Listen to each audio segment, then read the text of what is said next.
আসসালামু আলাইকুম। আজকে আমাদের ব্যবসা প্রতিষ্ঠানে চলে এসেছে আমাদের সকলের প্রিয় মানবাধিকার কর্মী প্রীতি আপা, আছে দুলা ভাই, আছে সেলিম ভাই, আছে আমার সাংবাদিক ভাই নাম ফয়সাল ভাই, তো আছে আমার আপন রাশেদ ভাই,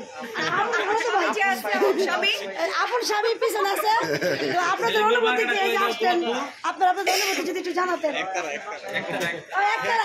এমপি নির্বাচন করেছে আমার ভাই একতারা মার্কায়, ফেল টু এমপি। ভাগ্যে যদি থাকে তাহলে অবশ্যই আমি এটা হচ্ছে আমার মামার বাড়ির এলাকা। ছোটবেলা থেকে রেহানা আপা আমরা যখন স্কুলে পড়ি, স্কুলের ছুটিতে তো এই এলাকায় আসতাম, আমরা অনেক ঘুরে বেড়াতাম।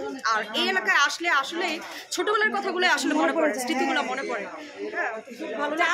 অনেকে জানে যে আপার সাথে আমার নতুন পরিচয় 2-4-5 বছর হয়েছে, আসলে না, আমাদের দীর্ঘদিনের পরিচয়, ছোটবেলার পরিচয়, আমরা বন্ধু একসাথে। আপার মামাতো বোন আমরা, আপা অনেক আড্ডা দিয়েছি, আপাদের বাসা অনেক বেড়াইছি, মুন্সিগঞ্জে খাওয়া দাওয়া করেছি, অনেক স্মৃতি আছে। সেলিম